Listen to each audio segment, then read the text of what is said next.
Boa tarde, senhoras e senhores, sejam muito bem-vindos e bem-vindas a mais um episódio dos Economistas número 81. Prazer estar aqui, eu tô animado, Muito sabe por bom, quê? cara. Emenda de feriado e a gente tá aqui, ó. Sim. Firme, forte. Você tá viajando aí, né? Só que a gente tá aqui trabalhando na emenda de feriado. Tô brincando, não estamos. Não, Esse tá, episódio de hoje é gravado, tá? Mas assim, O Gui, tá? Vou confessar pra vocês, o Gui ameaçou entrar com processo trabalhista se houvesse alguma coisa na sexta. Por isso a gente resolveu gravar na terça, num horário à tarde. Então vocês vão ver um novo Leandro. Porque o Leandro, 9 horas da manhã, ele simplesmente não funciona, principalmente na sexta-feira. bom, que bom, bom. Bom, mas estamos aqui para fazer uma segunda edição de um dos que foi um dos nossos melhores episódios, Em né, termos de até hoje. visualização, talvez seja Certo. o melhor episódio. E em termos de conteúdo também, Conteúdo porque hoje estamos aqui com Pepa Silveira. Pô, um prazer, Pepa. Obrigado aí por aceitar. Obrigado. nosso Obrigado pelo convite. elogio, né? Estar com vocês dois aqui de novo é sempre um prazer. Nessa emenda de feriado teórica.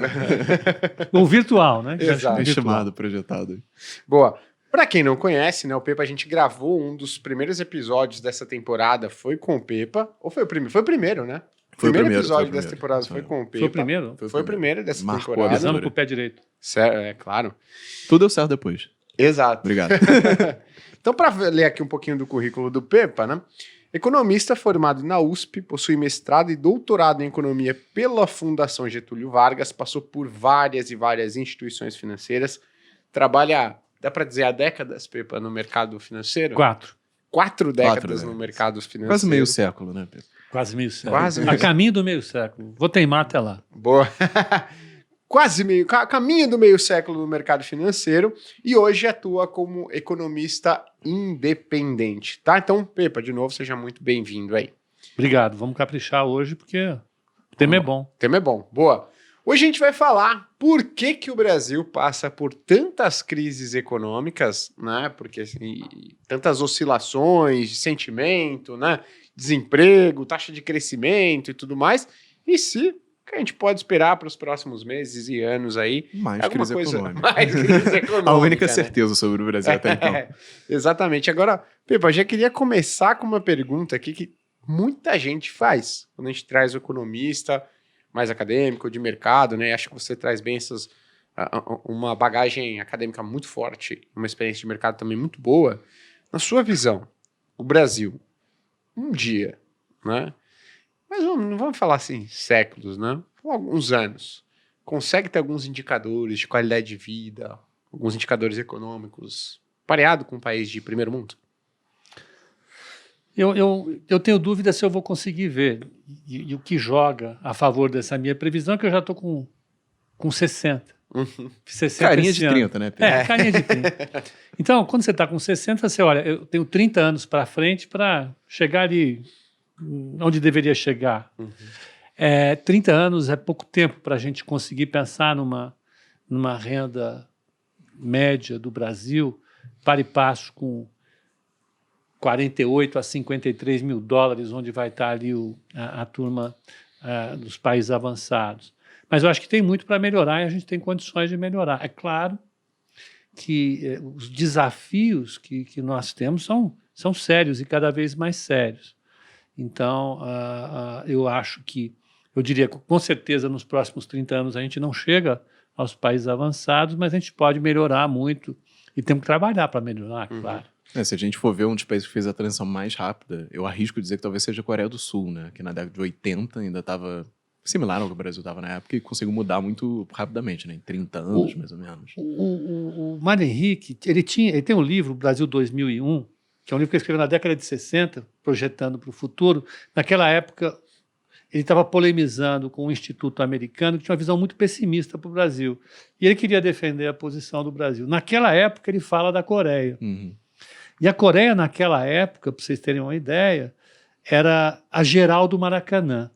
Para quem não sabe, a Geral era um espaço nos estádios de futebol que os ingressos eram os mais baratos possíveis e não tinha lugar para sentar. E o povão se exprimia e a galera jogava tudo quanto é tipo de coisa em cima. Era o pior lugar do estádio. A Coreia era o pior lugar dos emergentes naquele momento. Ela estava recém-saída da guerra e era, vamos dizer assim, o elemento que o Mário usava como medida para polemizar com esse instituto americano. Hoje, Antagônico, né? a Coreia está com uma renda per capita, e a Coreia tinha uma renda per capita em torno de 60% da do Brasil. Hoje inverteu isso, né? A Coreia tem uma posição bem melhor. Mas é outra história. Daria um outro podcast. Só Na minha falar, fase da graduação, infelizmente, o que eu tive que estudar, os tigres asiáticos, que eles eram o exemplo para o mundo, mas foi outro processo, foi outra fase. Nós perdemos esse bonde, ou esse bonde não foi oferecido para a gente. Eu acho que tem um problema aqui no Brasil, principalmente entre os economistas da antiga guarda, digamos assim, aqueles mais desenvolvimentistas e tudo mais, que eles tentam sempre replicar um modelo que já deu certo. E me parece que tanto em economia, quanto em empreendedorismo, quanto no mercado financeiro, quanto qualquer coisa que você queira fazer esportes, você copiar exatamente o que já deu certo para outras pessoas não é uma solução. Porque para você dar certo, você tem que encontrar uma medida nova, que é a sua medida, a sua receita de bolo ali para fazer dar certo. Então é difícil, por exemplo, eu acho que se a Coreia do Sul quisesse copiar alguém, talvez ela carecesse de alguém para copiar. E aí, se a gente quiser copiar a Coreia do Sul agora, em outros tempos vai ser difícil. Talvez a gente vai ver outro país fazendo a mesma coisa que a Coreia do Sul fez com outra receita de bolo completamente diferente. Então, eu concordo nesse ponto. Parece que a gente está tentando muito replicar certas coisas que a Coreia fez no passado, que os tigres asiáticos fizeram no passado, sem levar em consideração que é um outro período completamente diferente, que aquele bonde já passou e a gente tem que se agarrar no próximo bonde. Sim, não tentar ficar esperando o antigo, sabe? Você sabe, Leandro, assim, é que nem a música do Titãs, né? Você tropeça, a solução está ali no chão, você vai levar algo assim.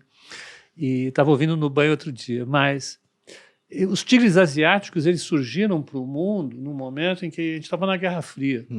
E eles estavam de frente para a China, para a Revolução Socialista. E a política dos americanos foi a de dar um suporte muito importante para esses países. Eles tiveram suporte. Naquela época, a gente estava aqui, na América Latina. Distante de tudo, de todos. Dane-se você, se vira, galera. Né? Foi um negócio bem assim, não teve moleza para a gente nessa fase.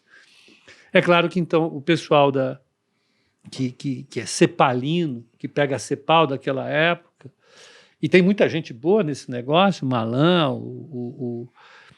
o próprio Fernando Henrique Cardoso, essa turma toda via essa discussão, participou dessa discussão, junto com o Baixa, por exemplo. Havia uma preocupação clara para os países da América Latina terem uma oportunidade melhor, que foi negada.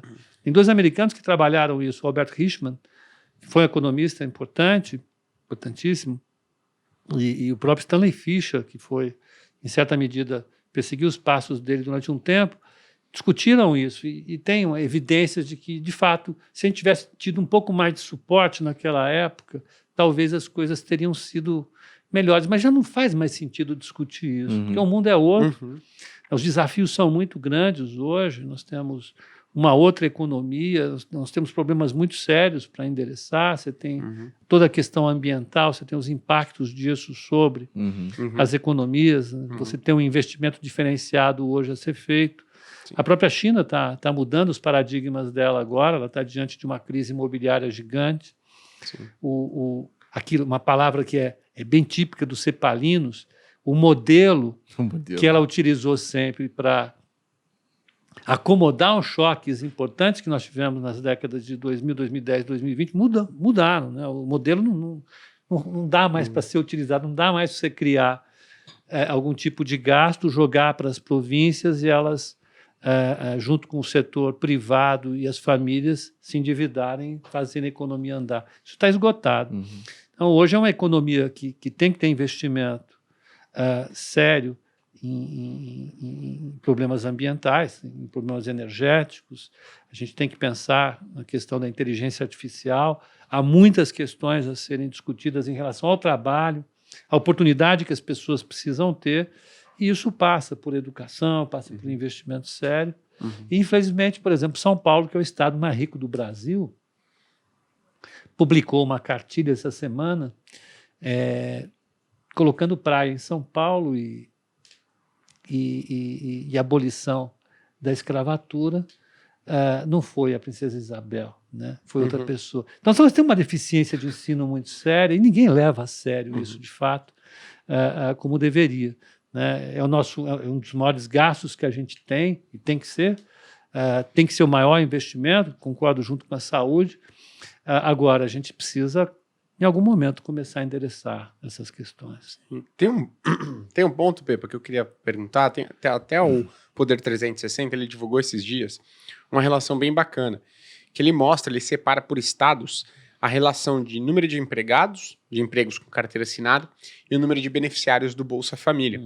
E aí ele faz uma correlação interessante, né, que é os estados que têm essa relação maior, digamos, de emprego frente ao número de beneficiários, eles são estados que têm um percentual do seu PIB maior vindo da indústria. Você acha que, digamos, fortalecer novamente a indústria brasileira é um passo necessário para a gente voltar a observar um crescimento econômico e tudo mais? Porque hoje esse tema ele volta com força, né? Então, hoje acho que o debate, pelo menos na minha visão, mais do que vamos estabilizar aqui inflação, dívida pública, ele passa mais, parece mais latente, vamos voltar a focar em indústria, industrializar e tudo mais. Queria saber um pouco sua opinião sobre isso. Eu estou lendo um livro agora que é absolutamente fantástico, do Angus Deaton, que é o Mortes por Desespero. É uma pesquisa que ele fez com a Anne Casey, que vem a ser a mulher dele. Eles fizeram a partir de 2014 até 2021. Eles analisaram o aumento da mortalidade na população branca dos 45 aos 54 anos. E eles perceberam que o aumento da taxa de mortalidade dessa população derivou das mortes por desespero, que são mortes por alcoolismo, overdose de drogas e suicídio. E tudo isso tem a ver, por incrível que pareça, e essa população é a população que não tem a graduação completa. Não tem um bacharelado, né? Então, não tem a graduação completa. Então, a população que trabalhava aonde? Nas fábricas. A população que eram blue collars, eram os operários. Eles perderam os empregos, e perder um emprego e perder a perspectiva de mobilidade social é uma coisa desesperadora. Isso afundou os Estados Unidos numa epidemia que mata cerca de 200 mil pessoas por ano. Tem aí os opioides, tem álcool. Então, é uma coisa pavorosa e, em certa medida, reflete um pouco essa discussão que a gente está fazendo. E não adianta a gente citar a filósofa predileta do Brasil, a Dilma. Não dá para você colocar a pasta de novo no tubo. Não dá. A indústria foi embora e ela não vai voltar. Não faz mais sentido a gente fabricar Brasília, carburador, essas coisas aqui no Brasil. A indústria de lampiões já acabou. Né? Não tem o que fazer. A gente precisa pensar na nova economia. E o que a nova economia nos traz? Então, eu acho que o primeiro passo, e é esse passo que nunca é dado de maneira correta, é a educação. Tem que parar de discutir essa conversa, essa picuinha cepalina, ela tem que acabar. A primeira coisa, educação, cara, acabou, chega, não tem conversa. É educação. Educação, educação, educação.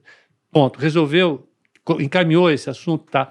Qual é o novo tipo de emprego que a gente vai caminhar? Eu acho que uma discussão que tem sido feita, que é interessante, que é a discussão da economia verde, ela sim pode colocar o Brasil em alguma trajetória mais robusta, porque a gente tem o que oferecer, a gente pode se integrar nesse processo, não é uma coisa que é tão impossível, mas, mais uma vez, a gente precisa de investimento de qualidade, e aí a gente chega a verificar o que foi feito no Brasil em termos de investimento dirigido, a gente sempre vê que é muita coisa porca, é muita coisa dirigida por interesses mesquinhos, eleitoreiros de sempre.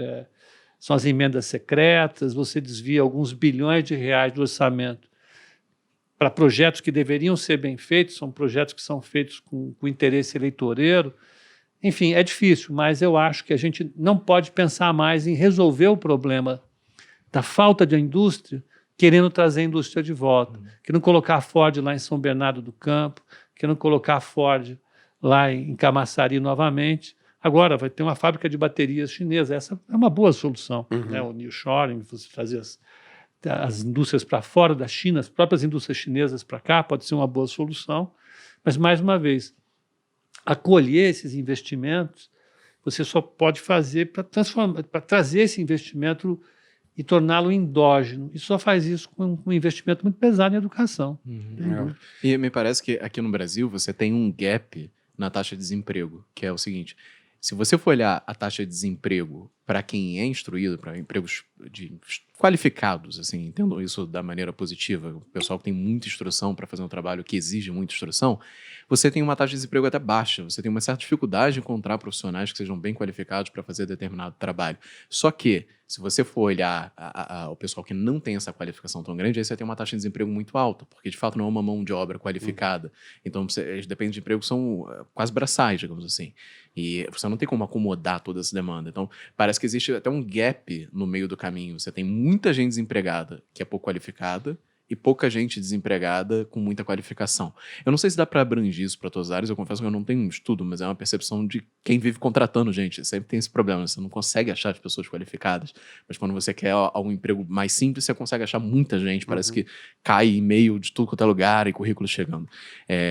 Eu acho que um problema talvez que a gente possa ter com educação aqui no Brasil é que a gente tem uma cultura da certificação, a cultura de taca a pessoa na faculdade, mesmo que ela tenha tido um ensino básico horrível, e ver se a faculdade resolve o problema dela.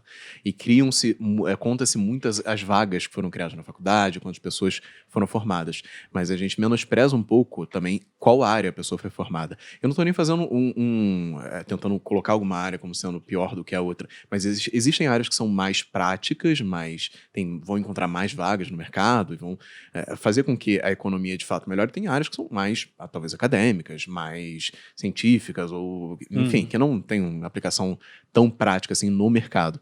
E quando dependendo da forma como você mensura as coisas, você tem um problema muito grande, né? Eu lembro da Alpargatas, talvez você acompanhasse isso naquela época, mas a Alpargatas teve uma época que ela colocou a meta dos diretores como faturamento.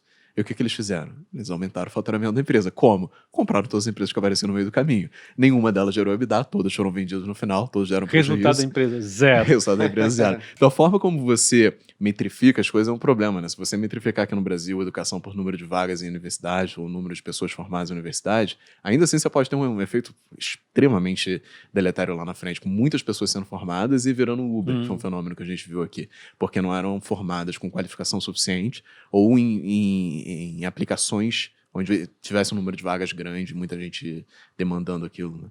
Né? Enfim, só comentando mesmo para jogar Mas Leandro, essas são questões que... Esses gargalos que vão ter num setor, né, muita gente sendo demandada e pouca oferta, ou então em setores que estão sobrando pessoas e não tem contratação, tem setores nascendo, setores morrendo. Isso é um problema sério, mas não tem solução. E ele é um problema que também é parte da solução. Ele é uma resposta dinâmica da nossa economia de mercado ao processo de desenvolvimento. Tem setores que vão bem, tem setores que não vão bem. Sim. A gente não pode tentar sanar isso, porque essa é a força da economia de mercado. E ainda bem que existe essa força. Né? Agora, existem distorções. Eu estava lendo um trabalho agora, que é no National Bureau of Economic Research, da semana retrasada, que fala sobre o bônus demográfico. Então, as economias avançadas elas cresceram demais em momentos em que a população estava crescendo demais. Então, os modelos macroeconômicos de crescimento, o modelo do solo, que é o mais famoso, e o resto está junto com ele, a variável mais importante é a taxa de crescimento demográfica e, junto com ele, é a tecnologia, né? O capital e trabalho. Quando a taxa de natalidade ela se estabiliza, como acontece nos países avançados, o PIB tem mais dificuldade para crescer. Você fica dependendo só da tecnologia. Então, a curva de crescimento ela dá uma achatada lá na frente. Então, isso é uma doença do capitalismo, segundo alguns. Né? Chega um ponto que você não consegue crescer mais. Então, esses pesquisadores de diversas universidades foram fazer uma pesquisa e eles falam o seguinte, isso é uma discussão que é interessante. O Acemoglu, que é um grande economista americano, está abordando isso com a tecnologia, tem uns trabalhos importantes dele saindo agora sobre isso, e eles se dedicaram a uma outra coisa.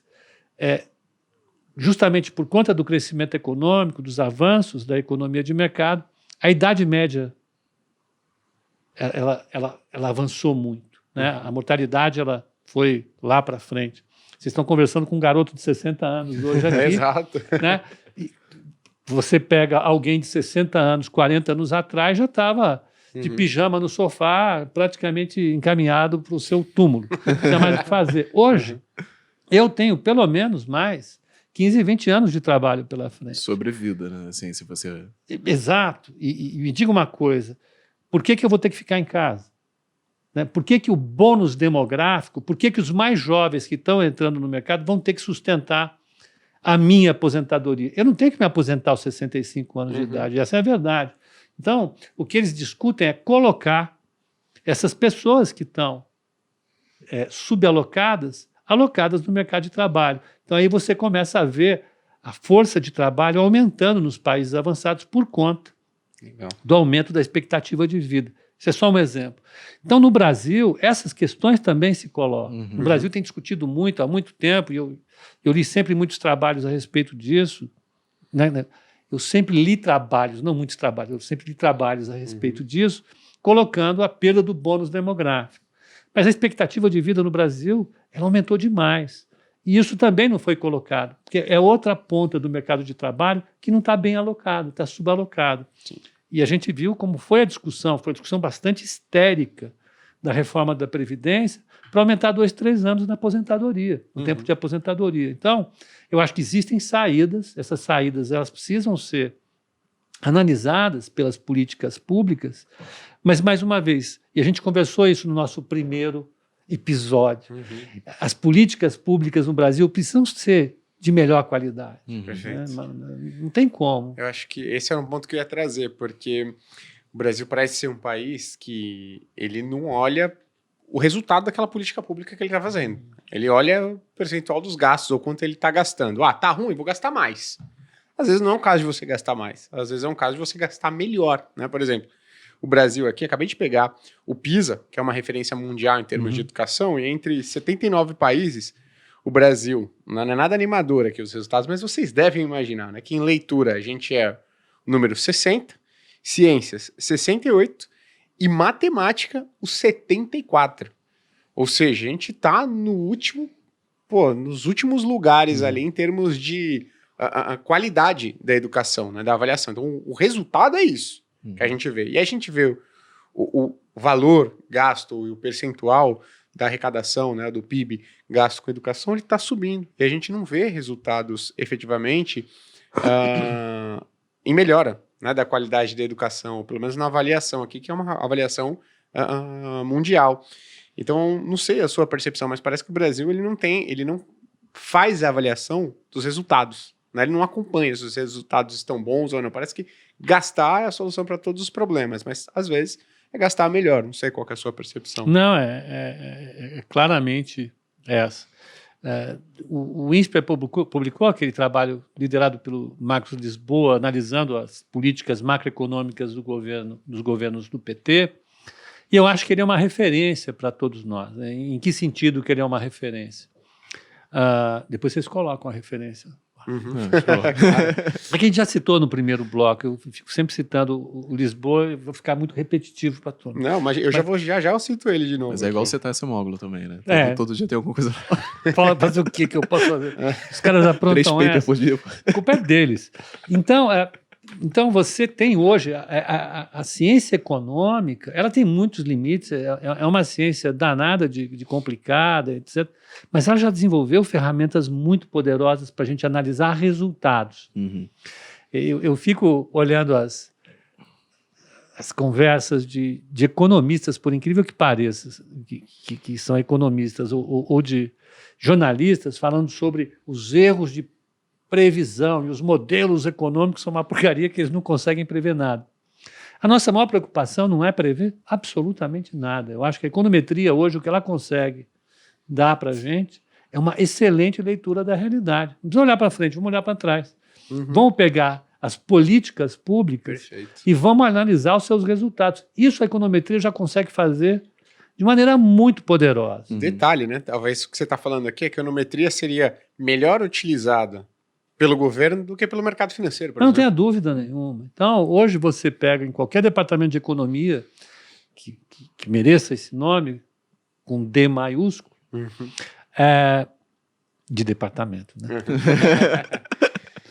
Você vai olhar as contribuições das pesquisas acadêmicas no campo da saúde, no campo da educação, da segurança, em diversos campos de avaliação de políticas públicas. Você tem muita coisa sendo feita e poderia estar sendo utilizada por ministérios, por secretarias, né?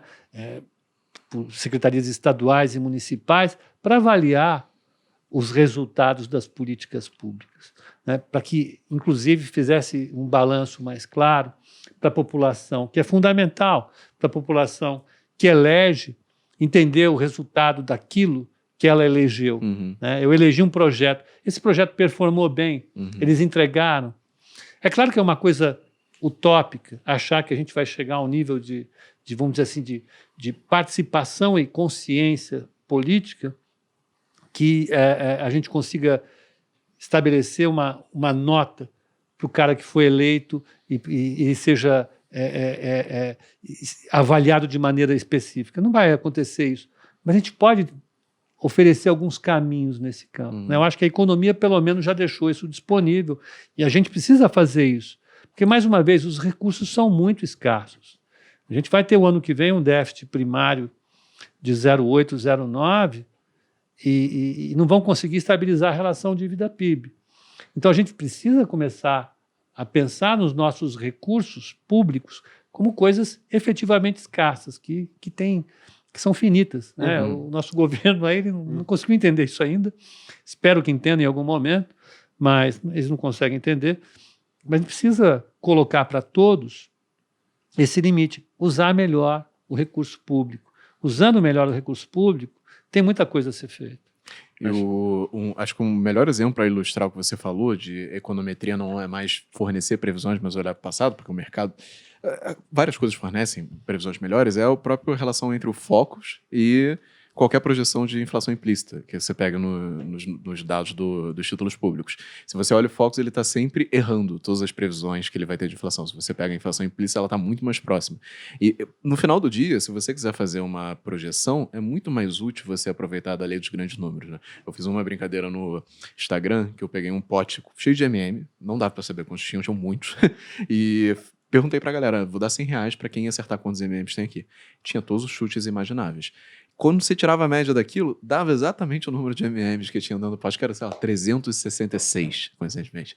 E isso funciona muito quando você vai ver, por exemplo, hipótese do mercado eficiente, né? Se você tem muitas pessoas que estão chutando e tem um custo de oportunidade em dar aquele chute, né? Um chute educado, você vai chegar num número que é muito próximo da realidade, mesmo que tenha muita gente errando discrepantemente. E quando você pega um econometrista ou um economista para fazer uma projeção, a chance dele errar aquilo é muito grande. Ele pode ter um viés para cá, pode ter um viés para lá. Se você tira a média, são de 5, 6, 7 economistas diferentes, a chance daquilo estar muito diferente do que de fato seria o número verdadeiro é muito alta. Então, de fato, você tem um campo maravilhoso para averiguar o que já funcionou e falar, olha, não faça isso daqui para frente porque já não funcionou.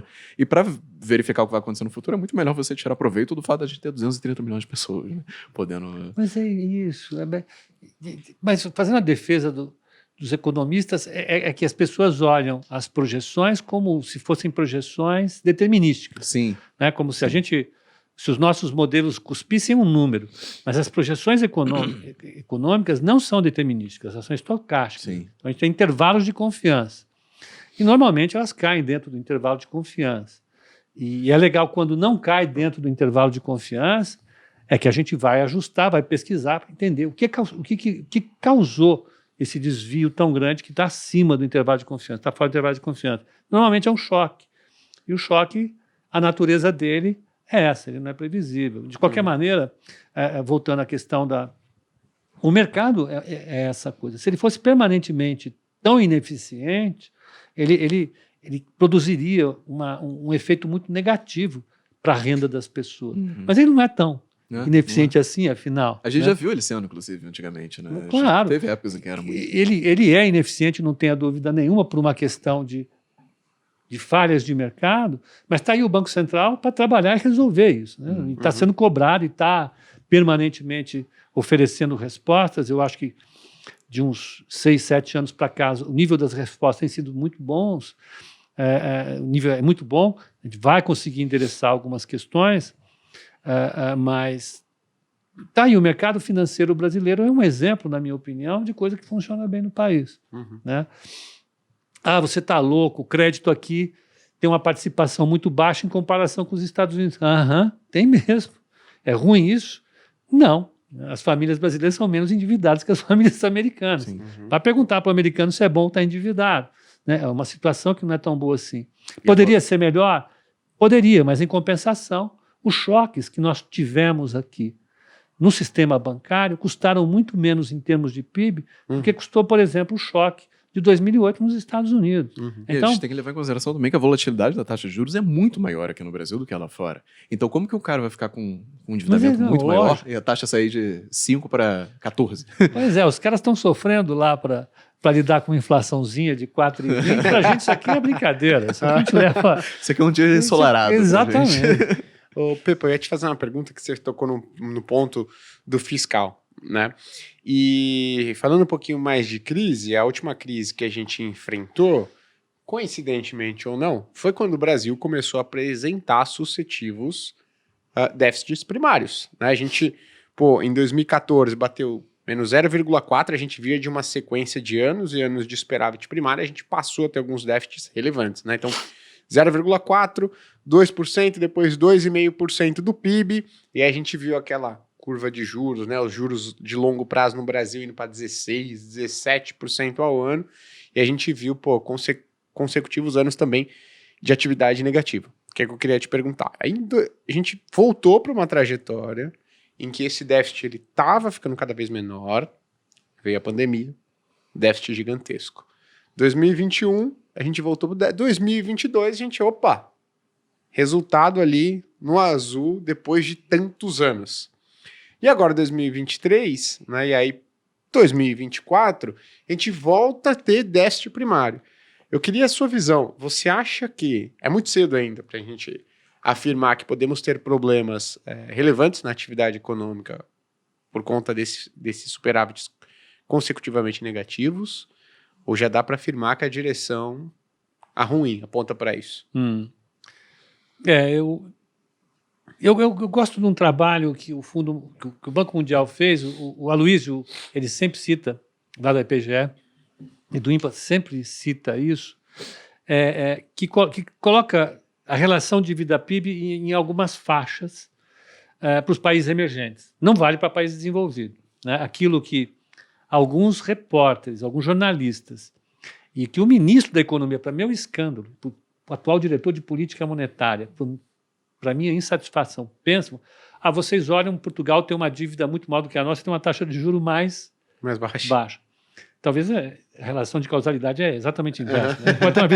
Pode ter uma dívida tão grande porque o juro dele é mais baixo. Por que o juro dele? Porque é um país avançado, nós somos um país emergente. O país emergente, na faixa que vai até... Ele vive uma situação normal até 70% de relação dívida-PIB. Entre 70% e 90% ele está em fragilidade fiscal. E acima de 90%, ele está numa situação de crise fiscal. Acima de 90%, o formulador de política ele tem uma incrível tentação, e é uma tentação racional, de dar algum tipo de default na dívida. Porque ela se torna muito pesada, ele não consegue mais pagar as despesas correntes pagando a dívida.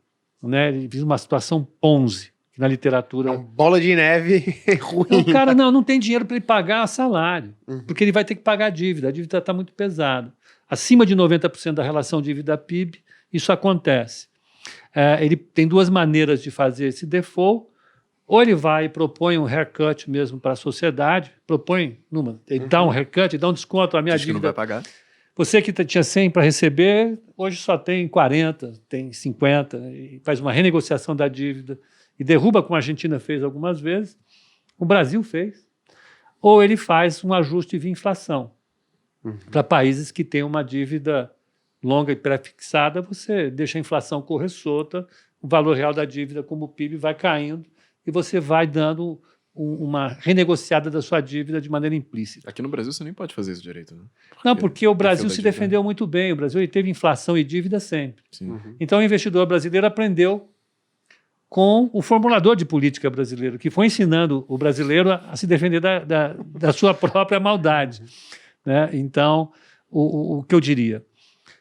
O Brasil está numa trajetória de atingir 90% da relação dívida-PIB ali por 2028, ou antes, dependendo da taxa de crescimento e dependendo dos choques que, porventura, a gente sofrer externos, lá de fora, que possam pressionar a taxa de juros para cima novamente. Então, se tiver, na trajetória atual que nós temos de déficit primário, de dívida, de taxa de juros e de inflação, a gente deve chegar aos 90% ali por volta de 2026, 2027, que já é uma situação de crise. Nós já estamos numa situação de fragilidade fiscal, o que diria o seguinte: a gente tem que colocar as barbas de molho. Seja lá o que isso significar, mas é um dito popular antigo, mas a gente já tem que ficar com muita atenção. Não me parece que os principais quadros do governo atual, da ala política e alguns da ala econômica, acreditem de fato nisso. Eles acham que é uma questão de opinião. É mais uma vez aquela discussão do negacionismo científico. Né? Há uma opinião, minha opinião é diferente da sua. Olha, as evidências históricas mostram que países que têm mais de 70% da sua relação dívida-PIB sofrem para manter essa trajetória estabilizada. Por quê? Porque fica todo mundo de olho. Ninguém espera chegar na véspera para pular fora. Você já vai se antecipando e colocando prêmio.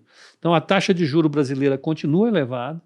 Né? Se você pegar todas as medidas, a inflação implícita no Brasil continua acima de 5%. Esse é um prêmio que o investidor cobra para financiar a dívida mais longa. Isso é prêmio.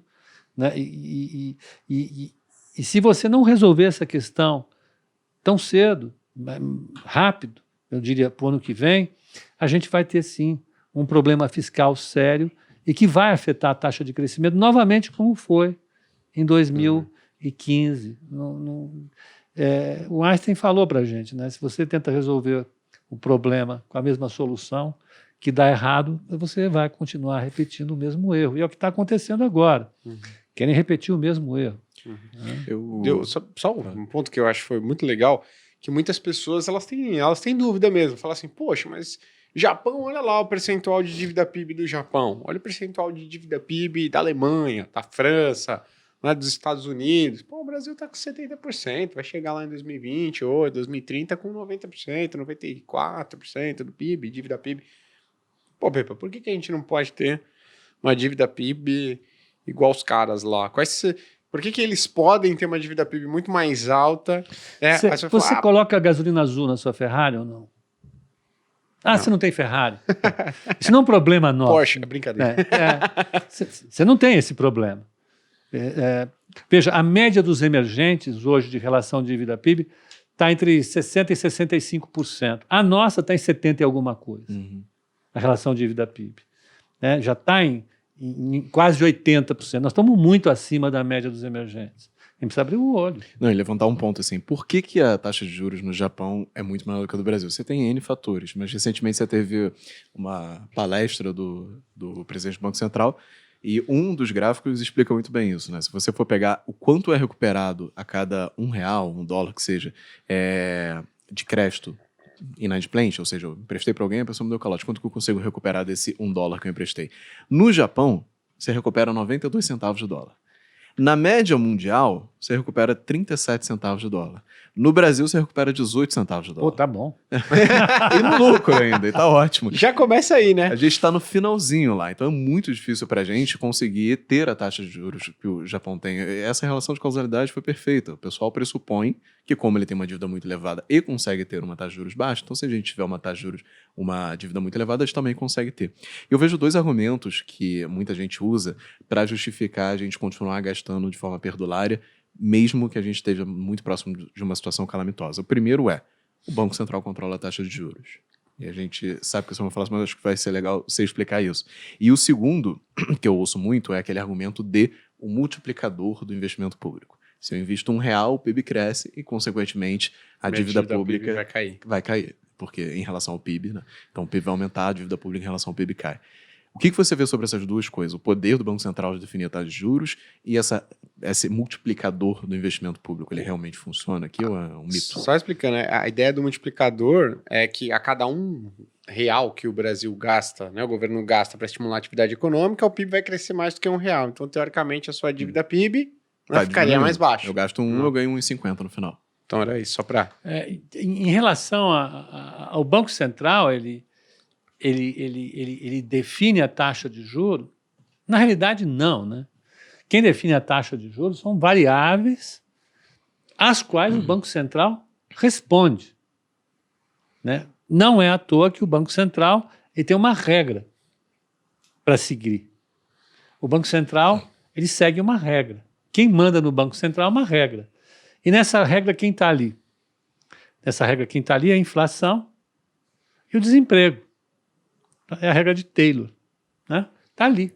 Você tem um modelo, você tem lá uma curva de Phillips, você tem uma série de variáveis que você vai olhar, e o Banco Central olhou a inflação está subindo, olhou a expectativa está subindo, olhou a taxa de desemprego, ela está oscilando para cima e para baixo, ele está decidindo em torno disso. Então, o Banco Central ele não define a taxa de juros, ele responde às conjunturas com a taxa de juros mais apropriada. Então, a primeira resposta é essa: o Banco Central ele atua na medida da necessidade, ele não define nada, né? Tanto é que quando o Brasil teve o último Banco Central heróico que nós tivemos foi o do Tombini. Ele chegou lá e quis baixar a taxa de juros no decreto. O que aconteceu? Ele se deu mal, de 2 dígitos. né? Porque a taxa de juros que ele escolheu era a pior taxa de juros para aquela combinação de variáveis. Não funciona, né? Os Estados Unidos também têm essa história. Aliás, né, falando de livro, eu acabei de ler um livro agora, que é a História Financeira e Monetária dos Estados Unidos, de 1961 a 2021, do Alan Blinder, que é um professor de Princeton, já foi do Banco Central, um acadêmico e um banqueiro central. E ele explica, né, os caras que seguiram o que tinham que seguir, não é porque eles queriam seguir, mas é que eles precisavam seguir. Tem histórias sensacionais, ele escreve muito bem. E tem o Arthur Burns, que foi o pior banqueiro central dos últimos tempos, que seguia o que o Nixon queria que seguisse, e ajudou a incentivar a inflação a subir. Então, a primeira resposta é: o Banco Central ele não escolhe a taxa de juros que ele quer, ele escolhe a taxa de juros que ele precisa escolher.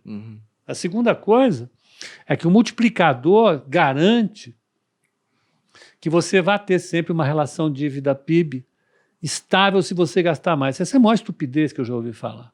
Primeiro porque, do ponto de vista da álgebra simples, você não tem garantia nenhuma de que isso aconteça, porque você está trabalhando com uma coisa que é o crescimento econômico, que não depende do gasto público, né? Depende de várias outras coisas. Você pode gastar, a economia pode não responder, e você vai piorar a relação dívida-PIB, como já aconteceu, inclusive em 2014, quando a Dilma escolheu fazer essa estupidez comandada pelo bando de malucos que ela tinha lá aconselhando ela. E nós fomos vítima dessa estupidez. Então, a evidência empírica mostra que isso não existe. É claro que o próprio Blinder, que é professor de Princeton, trabalha muito com isso, ele discorda da ideia de que exista um multiplicador de gastos que seja muito menor do que 1 ou negativo. Negativo ainda nem pensar. Você cortar gasto e achar que vai crescer, para ele não existe. Eu acho que é bastante razoável isso,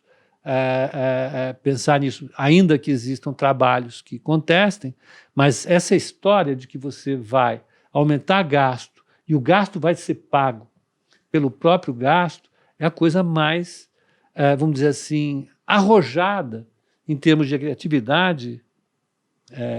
Matemática. De criatividade, porque não tem matemática nisso, tem um desejo, porque não tem. A álgebra simples não permite isso. Se você tivesse um multiplicador de 1,20, 1,30, que é razoável pensar que tivesse em algum momento, com dívida equilibrada, você não ia conseguir manter a relação dívida-PIB equilibrada se você mantivesse isso ao longo do tempo.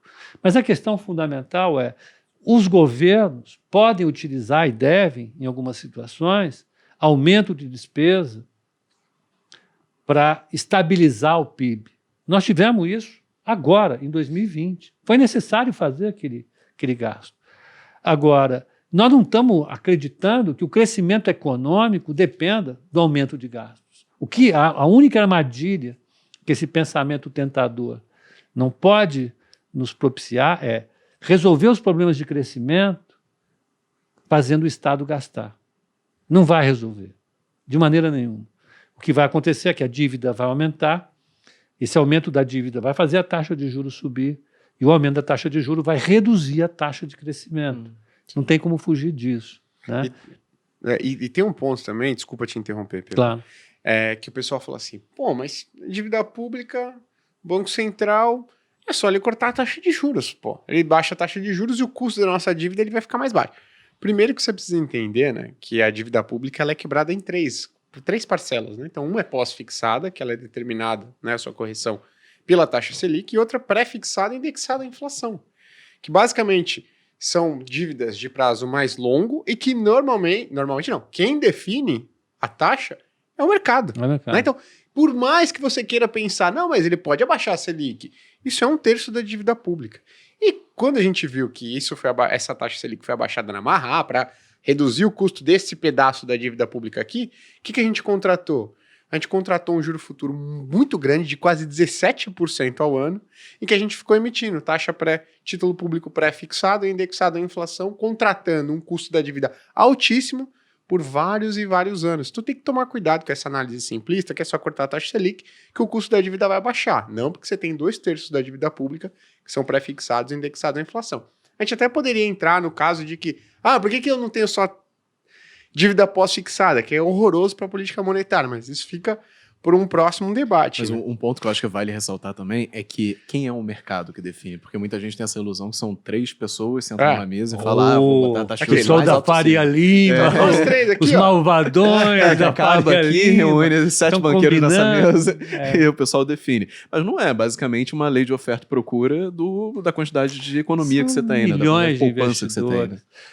Quando a gente fez o nosso primeiro, vocês fizeram um corte que ficou legal, ficaram brincando, fizeram até meme comigo lá, brincando com isso, que a gente discutiu quais seriam as regras para uma economia crescer. Uhum. O que faz uma economia crescer? É o crescimento populacional, a utilização correta da mão de obra e tecnologia e capital. Então você precisa ter o juro baixo. O que causa o juro baixo? O que causa o juro baixo é o mercado de capitais saudável. Então você precisa da Faria Lima. Sim. Né? Não é só dos malvados, é dos bonzinhos da Que é só Faria um Lima. alocador no final do dia. Né? Né? Hã? Que é só um alocador no final do dia. Exatamente. Você precisa do mercado de capitais, você precisa ter uma relação dívida-PIB estabilizada, porque isso faz o juro real de longo prazo cair, que é o que a gente precisa, não é a taxa Selic. É o que você falou. Precisa de uma taxa de juro real civilizada, de 3%, 3,5%. A do Brasil hoje é 5%, e ninguém quer reduzir isso. Então, precisa da taxa de juro mais baixa, e precisa alocar melhor a nossa mão de obra, nossa força de trabalho. Como é que a gente faz isso? Educação.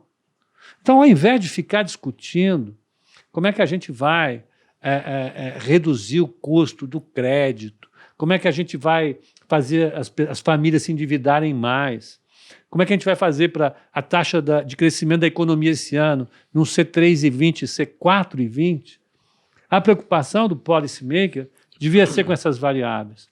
É fazer a taxa de juro real cair, isso é política fiscal e é mercado de crédito. E a gente tem um Banco Central super preparado para ajudar no mercado de crédito, ele já está fazendo isso. Então, e a parte de investimento em educação? É duro, demora muito tempo para obter resultado, mas o resultado vem. Vem mesmo. E o problema maior é que boa parte dessas coisas que a gente comentou aqui, elas são viáveis no curto prazo. Por exemplo, se você pega o Banco Central hoje e derruba a taxa de juros para 2%, talvez você vai ver uma melhora da economia, um aquecimento econômico no próximo ano, nos próximos 2 anos. Mas uma hora, inevitavelmente, reverte a inflação, o que faz com que você tenha que aumentar ainda mais a taxa de juros depois, toda a curva a termo sobe. Mas durante o mandato do presidente, talvez ele consiga ter algum benefício econômico ou benefício político se ele fizer uma medida curto-prazista dessa. E parece que a gente está sempre jogando o problema pro sucessor. Eu vou garantir que eu vou sair daqui muito bem, depois eu vejo como que eu resolvo isso. Em qualquer governo, não só no governo atual, mas qualquer outro governo que a gente teve na história do Brasil, a gente está sempre empurrando o problema pro próximo e tentando tirar o maior proveito. E, de fato, né, quando você olha para os argumentos, eles fazem sentido no curto prazo. No longo não faz tanto sentido assim. Né? Mas o Brasil andou, veja, isso tem a ver com ciclos eleitorais. Eu posso me remeter de novo ao livro do Blinder, que ele, de 61 a 21, você teve vários governos e cada um deles queria se reeleger. Cada um deles tinha uma postura extremamente agressiva na política fiscal, queria aumentar gasto e reduzir impostos, mas não queria taxa de juro alta, brigava com o Banco Central. Vários deles tentaram demitir os presidentes do Banco Central, vários deles brigaram com o presidente do Banco Central, mas eu acho que o legal da economia de mercado e da democracia ocidental é isso. Você foi construindo ao longo do tempo arcabouços institucionais que garantiram a convivência desses ciclos eleitorais que pressionam presidentes e ministros a uma política fiscal e monetária, mas que, por outro lado, as instituições têm defesas para evitar que os objetivos de longo prazo sejam efetivamente prejudicados. É pensar na cidade de São Paulo, que precisa muito de um metrô, e o metrô é caro, o metrô é difícil. O governante detesta o metrô porque ele é caro, acaba, né? come verba pra caramba e não dá visibilidade para ele. Você gasta bilhões de reais e entrega 4 estaçõezinhas. É um saco. Quando entrega no seu mandato, né? Exato, contrato para outra pessoa, né? Mas como é que o metrô de Nova York, como é que o metrô de Tóquio foi feito? Foi feito em décadas, né? Não foi um governador que entrega aquilo lá. Então, a mesma coisa, a gente pode pensar o Brasil. O Brasil teve avanços, né? O governo Fernando Henrique fez uma série de alterações na nossa estrutura econômica. O primeiro governo Lula fez uma série de alterações. Cito mais uma vez o Lisboa. Esse cara é insuportável. Meu Deus, aqui meu protesto. Tem um podcast da Casa das Garças, que é um instituto que não é da Casa das Garças, é um instituto tucano, brincando lá com o pessoal, mas é um instituto que é do pessoal ligado à PUC do Rio, e tem uma participação do Marcos Lisboa, em que ele fala tem a participação do pessoal do Plano Real, que foi muito legal, e tem a participação do Marcos Lisboa falando da experiência dele no primeiro governo Lula. É muito legal. Então, eles colocaram muitas coisas importantes ali.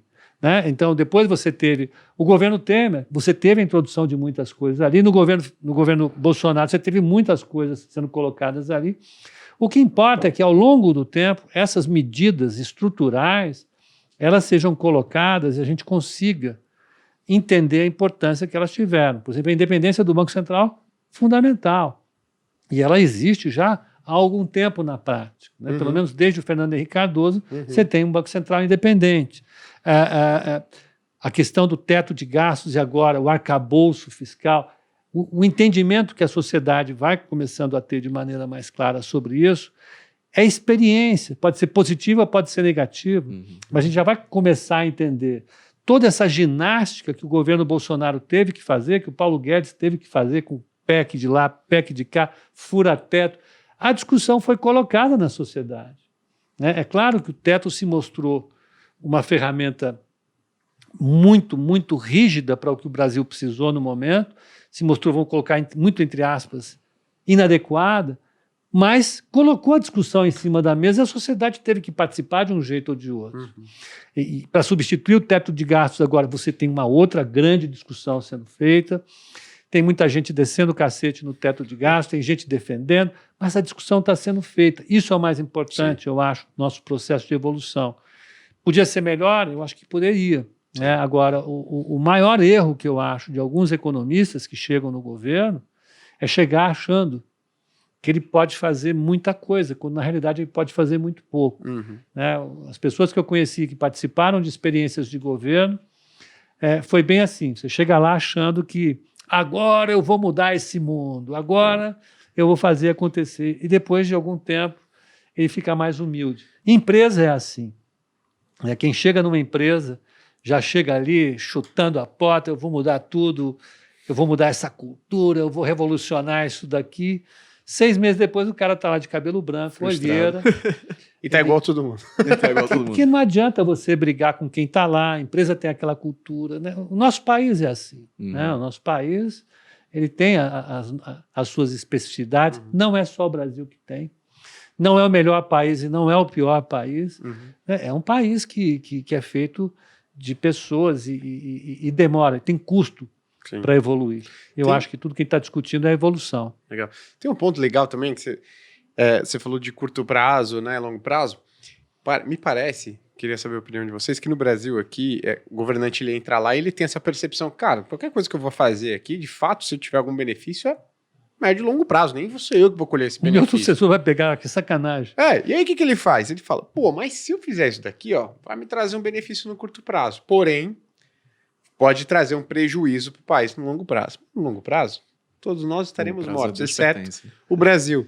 Então parece que o Brasil ele vai tomando decisões sucessivas que beneficiam o curto prazo, mas que colocam em xeque, no mínimo dificultam um pouco mais o médio e longo prazo. E o médio e longo prazo, uma hora ele vai chegando, né?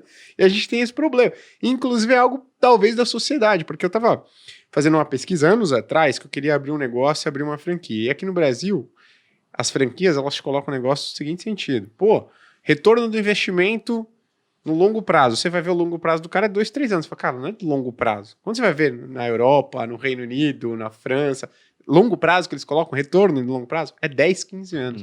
Então você vê que neto vai herdar disso aqui. Exatamente. Você vê que é uma mentalidade completamente diferente. Não sei se vocês percebem isso também, né? Pô, parece que muita política, todas, não estou generalizando demais, mas muitas políticas públicas aqui são um benefício do curto prazo. Eu usufruo aqui desse benefício, dessa popularidade, e o médio e longo prazo. Eu arrisco a dizer que isso é uma consequência justamente da pauta desse programa, que é a sequência de catástrofes econômicas que a gente tem. O nível de imprevisibilidade aqui no Brasil é tão grande que você não consegue se dar um planejamento pessoal de longo prazo. Você tem que sempre fazer planejamento de 3, 5 anos, porque, primeiro, que a sua condição de vida pode mudar muito para melhor ou para pior, porque você tem muita margem para subir, mas também quem está lá em cima tem muita margem para cair caso aconteça alguma coisa. E segundo, que as próprias medidas aqui mudam muito. Então, você está vendo uma mudança completa da estrutura de cobrança de impostos do Brasil. Como que você faz um planejamento de 20 anos, sendo que daqui a 5 tudo isso vai mudar, daqui a 10 tudo isso vai mudar necessariamente. Então é muito difícil a gente fazer um planejamento de 10, 15, como é feito na Europa, como é feito no Japão, como é feito em vários outros lugares, quando tudo aqui muda a cada 3, 4, 5 anos, quando entra um novo governo, por exemplo. Mas, veja, eu acho que é importante a gente ter consciência daquilo que é nosso, de fato, do Brasil, e daquilo que é da categoria de países como o Brasil. Né? Mais uma vez, o Brasil teve um crescimento fantástico de 2002 a 2010, mas se você olhar os emergentes parecidos com o Brasil, eles também tiveram. Né? Em alguns aspectos, o Brasil foi pior. Exato. Agora, nos momentos em que o Brasil teve muitas crises, os nossos vizinhos também estavam tendo crises muito grandes. Né? Então, o Brasil passou por uma condição muito difícil, que não foi exclusividade dele, até os anos 2000. Né? O Brasil era um país exportador de produtos primários, que dependia demais das suas exportações, e à medida em que os preços dos produtos primários oscilavam, o Brasil entrava ou saía de crises. Né? E a resposta a essas crises era sempre uma resposta muito dura que batia no crescimento, batia na renda das famílias. A gente dependia de preço de petróleo. O petróleo ele estava outro dia $70, hoje ele está saindo $88. Né? A gente dependia de preço de boi. O boi estava R$324 outro dia aí, hoje ele está saindo a 199, pode bater 230. Indo mais atrás, café. Aí você coloca café, você coloca tudo que você colocar aí, e isso tinha consequências importantes para o nosso setor externo, e o setor externo ditava o que ia acontecer com o Brasil a partir de então. Você tinha crises muito fortes, você tinha um país que estava mudando toda a sua estrutura. Né? Nos anos 60, o Brasil ainda era um país essencialmente rural, estava tendo um processo de mudança desse perfil para um perfil mais urbano, industrial, Isso implicou em pressões enormes sobre a balança comercial, sobre o balanço de pagamentos, a gente dependia de financiamento externo. Então, em cada fase do Brasil, nós tivemos desafios. E a resposta que a gente foi dando foram as respostas que eu imagino possíveis. Essa estrutura tributária que a gente tem hoje é uma estrutura tributária que é um puxadinho feito em cima de outro puxadinho, que é como a gente olhar um dos morros do Rio de Janeiro ou de São Paulo, onde a população vai subindo lá as suas casas, começa com uma casa térrea, aí um membro da família muda para lá, puxa mais um pouquinho, e vai, de repente, você olha, tem casas lá que tem 7, 8 andares e estão lá. É claro que a gente tem medo daquilo lá, a gente fica imaginando como é que aquilo fica em pé, mas é o que acontece. A estrutura tributária do Brasil é assim, não é à toa, né? O Brasil precisou passar por fases de ajuste fiscal muito intenso, muito severo, tinha que arrancar tributo de alguns lugares. Essa discussão hoje do come cotas, para mim, é uma discussão completamente sem sentido, porque, para mim, a gente deveria discutir hoje, é necessário, é correto, é justo come cotas? Será que alguém que tem cota de um fundo tem que antecipar o imposto de uma renda que ele não usufruiu ainda? Exato. Pode cair. Será que o multimercado ele tem que realmente antecipar todo semestre uma parte do rendimento que ele supostamente vai pagar daqui a 10 anos? Mas isso foi fruto de uma adaptação ocorrida lá no governo Fernando Henrique Cardoso, que precisava arrecadar, precisava fazer um ajuste fiscal, tinha uma dívida que antes era financiada no open market, que todo mundo comprava título diretamente do governo. Esse povo foi colocando no fundo, à medida que o fundo foi crescendo, caiu a arrecadação do governo sobre esses juros da dívida pública. Resolveram esse problema como? Um puxadinho, come cotas. Hoje estão discutindo justiça fiscal, vamos tributar os... Cada um tem dado um nome. Eu olho um jornalista e dá um nome, os super ricos, os trilionários, os sei lá o quê. 1% mais ricos. Hã? 1% mais ricos. Etc. e tal. Mas, caramba, cara, será que quem está pagando tinha que estar pagando esse imposto? Eu acho que não. Dá para resolver isso agora? A verdade é que não dá, infelizmente não dá. Como também não dá para você desonerar a folha, porque se você desonerar a folha, você colapsa a Previdência Social, e a Previdência Social tem um papel fundamental no Brasil. Eu acho a discussão do imposto agregado extremamente perigosa. Eu acho que ela vai onerar demais o setor de serviços, que é o que mais emprega. Eu tenho certeza. Dessa vez eu não vou falar do Lisboa, porque ele está a favor da reforma. Mas se você perguntar para o Acemoglu o que ele acha da nossa reforma tributária, ele vai colocar uma série de questões. Porque a gente vai aumentar a carga tributária sobre os setores que mais empregam hoje, que é o setor de prestação de serviços. Não é a recomendação que, por exemplo, ele dá, né? Num momento como esse, você tem que pegar os setores que estão mais vulneráveis à inteligência artificial, por exemplo, e dar uma protegida. Então, enfim, o que eu quero dizer com tudo isso? Há muitas coisas a serem feitas. O problema é que escolher os caminhos implica também em entender como é que você vai passar de um estado para outro estado. Se você vai ter segurança de que essa decisão que você vai tomar é a melhor decisão. Como é o caso do Come Cotas. Por mim, se eu fosse ministro, se tivesse essa ilusão, num momento de decisão, eu pensaria, vamos acabar com o Come Cotas porque ele é ineficiente. Mas não dá para você acabar, porque ele arrecada muito, então você precisaria mantê-lo. Essa transição é difícil de ser feita. Sim. Só para vocês entenderem, o Come Cotas, né, pessoal, é a antecipação do imposto de renda, que acontece semestralmente, para um dinheiro que está lá no fundo de investimento. Qual que é o grande problema? O problema de você antecipar a rentabilidade de um fundo de investimento, porque é um dinheiro que está lá investido, você não resgatou. Se você pagou o imposto de renda de uma rentabilidade que você teve em um semestre, e no semestre que vem você tem um prejuízo de 20%, e aí?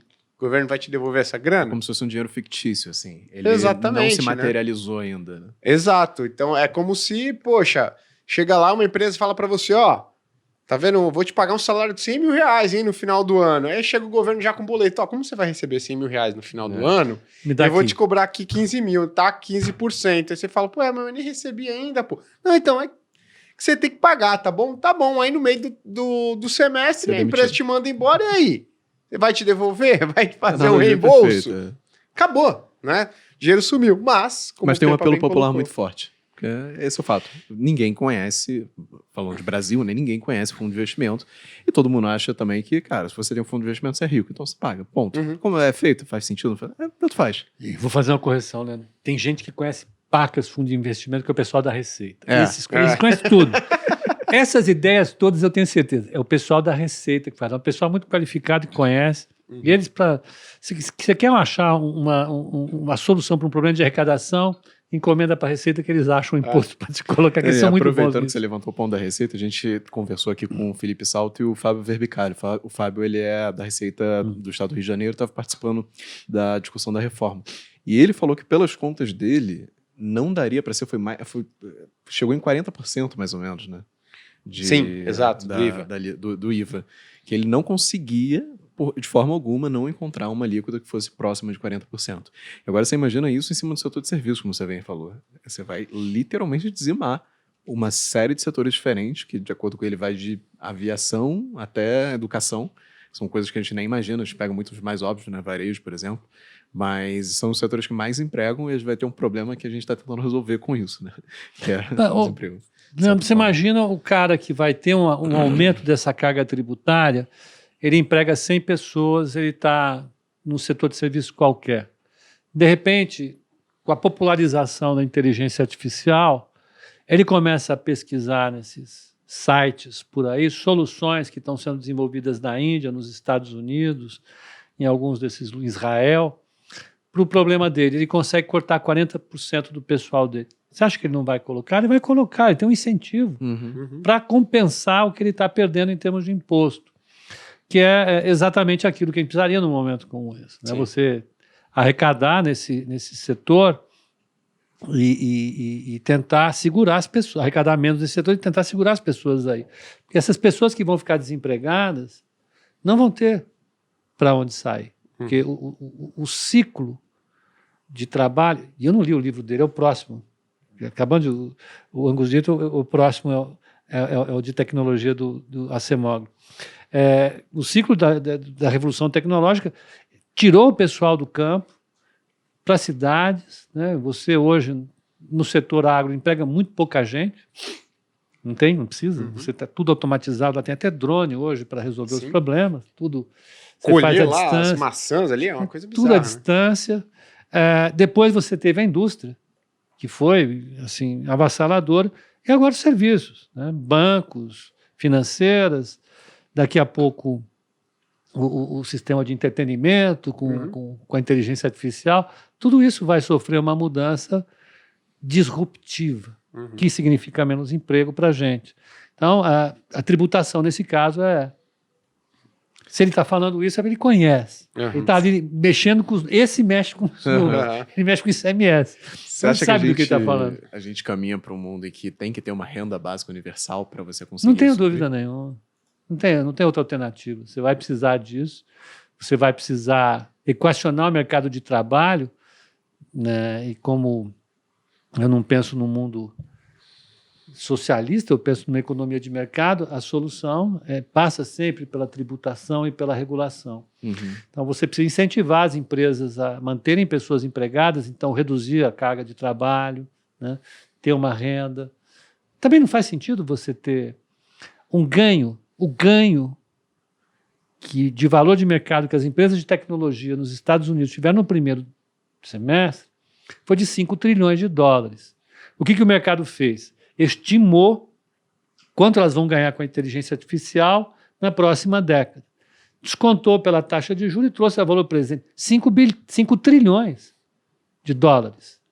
Esses 5 trilhões de dólares vão parar na mão dos acionistas de 10 empresas, 10, 11 empresas. Né? São 11 empresas. Né? NVIDIA, Meta, enfim, essas empresas estão jogando pesado com a inteligência artificial. Isso foi só o ganho estimado do mercado, que tende a ser um bom sinal para tecnologia baseada na inteligência artificial. Ora, as pessoas que vão ficar desempregadas vão fazer exatamente o quê? Antes você podia, quando eu fiz a graduação, a discussão, olha, as pessoas que vão sair da indústria, que está sofrendo uma revolução com a automatização, com os robôs, né, industriais, isso já estava presente nos anos 80, elas vão para o setor de serviços. De fato, foram para o setor de serviços. Então, você vê os Estados Unidos, a taxa de desemprego lá hoje é 3,6%. Só que, mais uma vez, a qualidade do trabalho é muito ruim. Né? Os trabalhos são péssimos. E esses trabalhos, inclusive, vão começar a desaparecer. Então, é inevitável que essa discussão seja colocada como a discussão do aquecimento global, como a discussão da energia vai ter que ser colocada para a gente. Não tem, o longo prazo chega sempre. Né? Então, agora eu acho que a gente começa a pensar nisso. Porque o processo de revolução tecnológica é muito poderoso, poderosíssimo. O mais complexo disso talvez seja também você conseguir ter a renda básica universal, sendo que boa parte da renda que é gerada por essas tecnologias novas são geradas em certos países e não em outros. Então talvez você tenha uma geração muito grande de renda em 5 empresas americanas e toda a arrecadação, consequentemente, acaba ficando por lá, ou a maior parte pelo menos, e tem outros países que não conseguem gerar absolutamente nada e tem o mesmo problema de desemprego em massa, porque não é possível você competir com uma empresa daquelas. Inclusive, teve um dado muito bom que eu vi da Mandaran esses dias, que era uma comparação entre a rentabilidade das empresas americanas até os anos 2000 e depois dos anos 2000. Então, a média, chutando um número próximo do que era só um retorno sobre o investimento de 18%. Depois dos anos 2000 até 2010, foi para 26%, 27%, por conta de 5, 6 empresas farmacêuticas e de tecnologia que puxaram completamente. Sim, mas uma vez é importante fazer isso, né? Que é o que a gente fez para o primeiro semestre desse ano. Se você pegar o retorno, o ROI, para as empresas X, as big, hoje não são mais big, são megatechs. Se você tirar as megatechs, o ROI lá embaixo. E elas, porradona. Puxando, né? Então, a média. Então você pega o setor de energia, que teve o petróleo caindo, e é uma tendência, se você olhar bem, o petróleo tem que cair, né? Então, ele deveria subir, mas na realidade ele vai cair. Então, a rentabilidade dessas empresas tende a cair. Né? As empresas tradicionais vão ter uma queda de rentabilidade. O shopping center vai ter uma... Se conseguir sobreviver, vai ter uma queda de rentabilidade. Então, é um processo natural. Né? Agora, tem uma solução fácil para isso?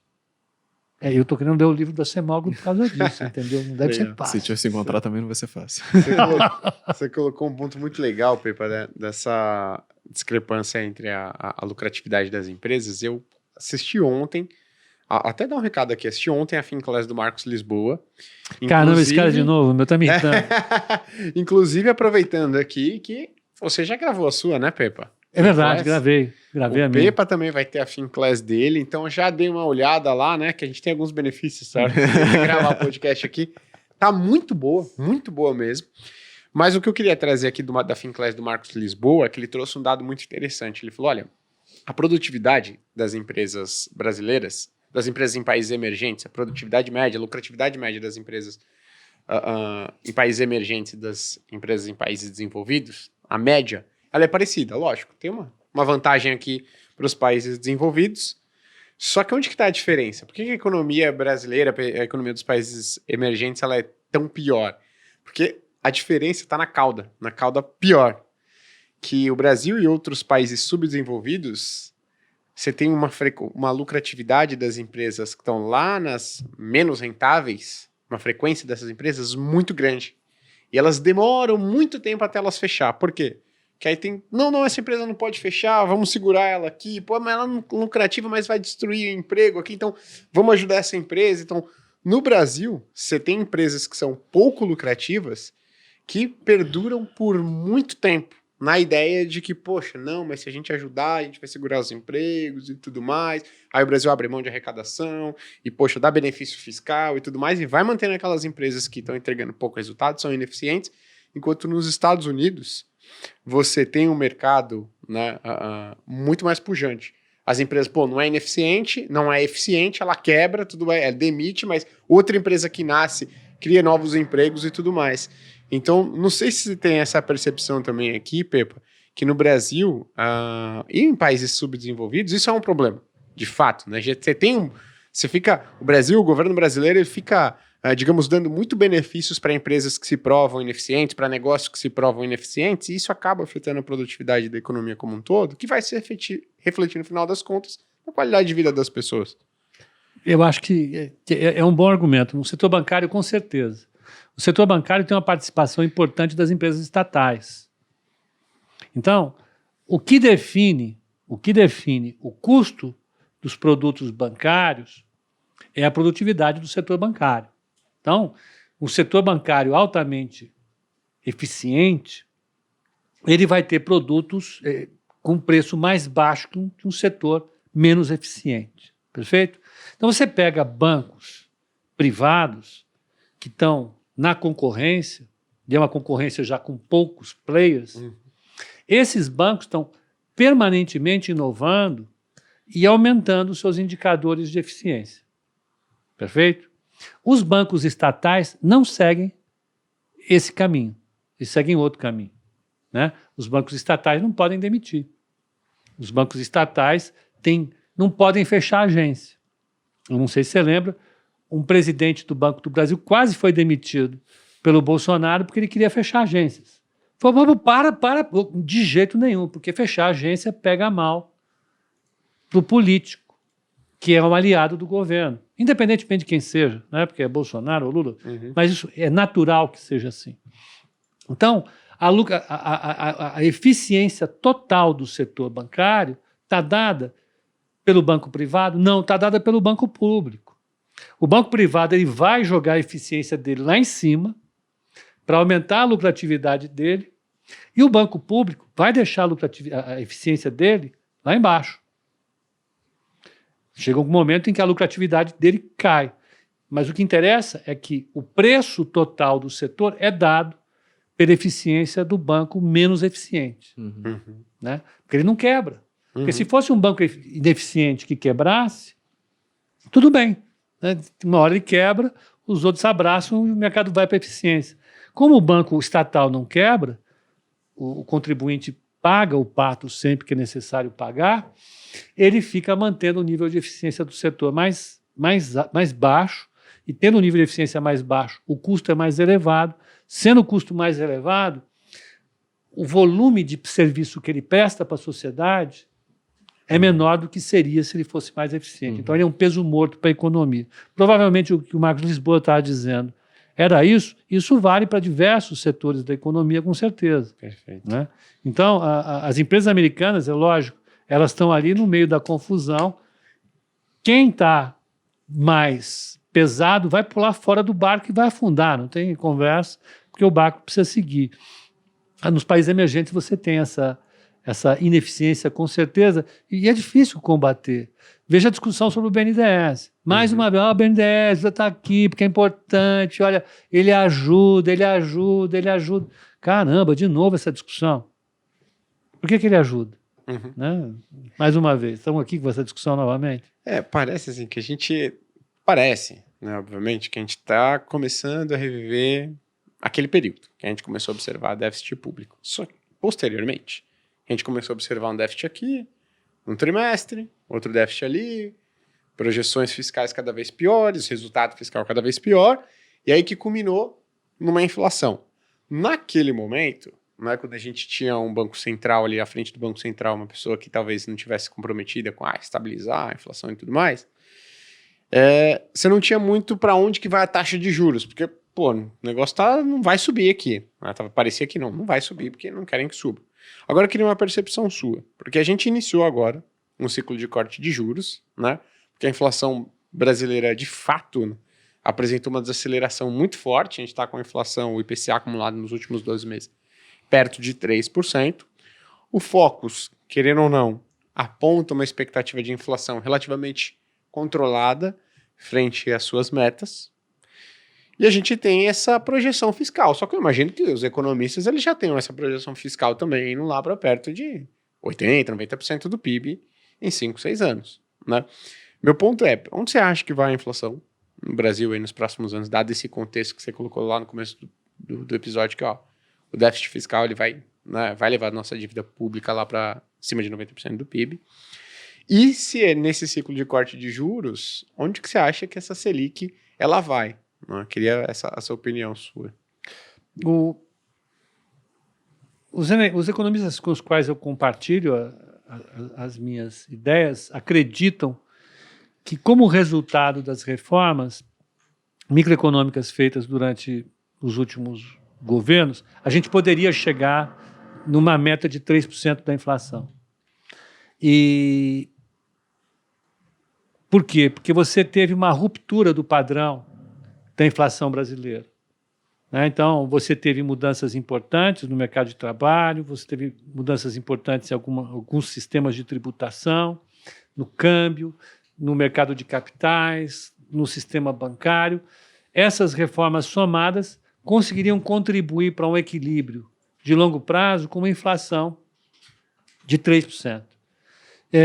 Parecia crível isso, né? Parecia bem crível isso.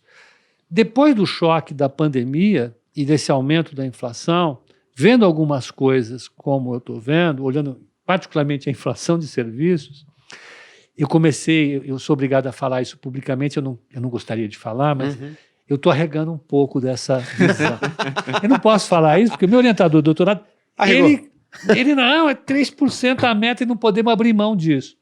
E eu sempre acreditei nisso, mas quando você olha a inflação de serviços historicamente do Brasil, do Plano Real para cá, vamos colocar de 2000 para cá, que a inflação já estava menor, ela claramente foi menor do que 4% a inflação de serviços. A gente sempre ficou na mão das commodities para conseguir fazer uma inflação mais baixa.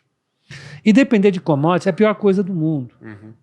Para quem foi trader na vida e teve a experiência de tradar commodities, sabe que é uma experiência desgraçadamente ruim, porque ali a incerteza come solta. Commodity é uma coisa difícil de você colocar ali mais uma vez, é só pegar o preço do petróleo, do boi, da soja, do milho, do dólar e ver como é que isso bate na inflação. Então, depender nos próximos anos de commodities rodarem muito baixas para jogarem a inflação para 3%, eu acho problemático. A gente precisaria ter um comprometimento de política monetária muito forte e uma política fiscal muito, muito ao lado da política monetária. Como eu acho que a gente não vai ter essa combinação, a gente vai ter uma inflação mais alta. Eu acho que o mercado, como eu falei, a inflação implícita nas LTNs e NTNs, é um cálculo que a gente faz lá para achar a inflação que o mercado está colocando nos preços dos títulos públicos, ou seja, está colocando dinheiro em cima da mesa para fazer essa aposta, a inflação está sempre acima de 5%. Então, eu acho que pensar numa inflação abaixo de 5% no Brasil hoje é arriscado do ponto de vista financeiro, eu não indico para qualquer cliente, e do ponto de vista da crença mesmo como economista, eu acho que uma inflação perto de 4% no longo prazo, com esse cenário que a gente tem, já seria muita vitória. Então, eu acho que a inflação volta a subir o ano que vem. O Focus está dizendo isso, eu não estou falando nenhuma surpresa. Ela volta a rodar acima, ali entre 4,5% e 5%, e não deve apresentar novidades enquanto a política fiscal não sinalizar uma mudança significativa. Dito isso, o ciclo de corte da taxa Selic, então, não deve ser muito longo, na sua visão. Eu acho que ela para ali em 9,5%, 9,75%. Já seria, gente, nós estamos com a taxa de juros a quase 15% de novo. Né? Foi 13,75%, ali parou ali no 14,25%. A gente conseguiu ver a taxa de juros caindo. Se cair a 9,75%, eu acho que seria uma coisa razoável. 9,75%, 9,5%, com inflação de 5%, já seria um juro de 4,5%, que para o Brasil é juro de Suíça. Vamos lembrar que os Estados Unidos têm um juro hoje elevadíssimo, é o juro mais alto desde da crise de 2008. O juro real deles está em 2%. Perfeito. O juro real de longo prazo. Então, se a gente conseguir fazer um juro real de 4%, é vitória. Isso que eu ia perguntar para você, né? Porque se a gente for olhar hoje o diferencial de juros Brasil e Estados Unidos, tanto de curto prazo, então Fed Funds Rate, né, que é a Selic, e a nossa Selic aqui, vai dar uma diferença de 6 e pouquinho ali, 7, já está abaixo da média histórica. Se a gente for olhar a diferença dos juros de 10 anos no Brasil, menos os juros de 10 anos nos Estados Unidos, também está abaixo da média histórica. Então esse é um outro fator, né, que impede que o Brasil, poxa, apresente um ciclo de corte de juros um pouco mais, digamos, audacioso, né? Essa seria uma ótima forma de fazer uma conta de segurança. Eu não quero ficar na insegurança, eu vou jogar aqui que é fácil jogar. Mas eu pensaria no caminho que a economia chegaria para escolher esse diferencial. Se a gente tivesse uma percepção de risco mais baixa, como nós tivemos em alguns momentos do governo Temer e do governo Bolsonaro, ou seja, e até no governo Lula, que a taxa o CDS ficasse ali achatado, chegando perto do CDS de outros países emergentes, na faixa de 150 pontos base, a gente teria esse problema resolvido. Mas a resistência do governo atual em adotar uma estratégia fiscal mais ousada impede isso. E mais, a partir de 2024, final de 2024, o presidente do Banco Central vai ser um cara escolhido pelo novo governo sem a cabeça de banqueiro central. Vai ser a cabeça cepalina. E essa cabeça cepalina não conversa com política monetária. Eles não entendem de política monetária. É chato falar isso, mas eles não entendem de política monetária e não querem entender de política monetária, o que é pior de tudo. Acham que entendem. Então, é a receita para fazer uma gestão pior que a do Tombini. Porque o Tombini entendia de política monetária, ele foi um dos caras que participou, como técnico do Banco Central, na formulação do sistema de metas de inflação do Brasil. Ele ajudou a fazer o samba, que é o modelo do Banco Central. Então, ele é um cara formado na tradição neo-keynesiana contemporânea, né? E, no entanto, escolheu um caminho patético. Agora, o próximo presidente, se vier, o que está encomendado, vai ser ruim, né? Não sei se consegue aprender em 1 ano e meio isso. Pode ser, né? Estudar um pouquinho de cálculo, estatística, estatística bayesiana, ou, mais importante, tirar os preconceitos da cabeça, é capaz de entender como é que a banda toca. Mais uma vez, o Meirelles não era um cara que tinha formação acadêmica. Ele chegou lá, ele colocou 2 caras que, pelo amor de Deus, sabiam tudo e terceirizou as responsabilidades. Depois, ao substituir os 2, colocou outros 2 que entendiam muito. Então, não precisaria o presidente do Banco Central saber. A minha preocupação é de que forma ele vai eleger a próxima gestão. Então, a política fiscal e política monetária são fundamentais para ajustar o Brasil aos choques que ele vai sofrer permanentemente. A gente sofre, e nós precisamos pensar em crescer.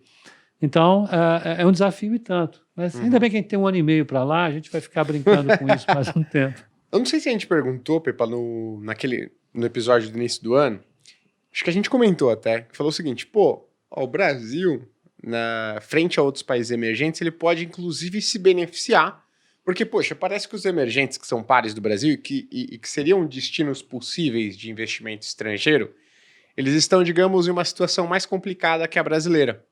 E o Brasil, nesse cenário, ele poderia se beneficiar. E parece que, efetivamente, né, daquelas 7 meses atrás, 8 meses atrás que a gente conversou, o Brasil veio se beneficiando do ingresso de recursos estrangeiros, mais, talvez, do que vários outros pares aí que, digamos, quase se tornaram não investíveis. Você acha que o cenário daqui para frente mudou? Não, eu acho que não. Eu acho que o Brasil continua sendo uma direção para investimento, tanto do lado real da economia como para investimento em mercado de capitais.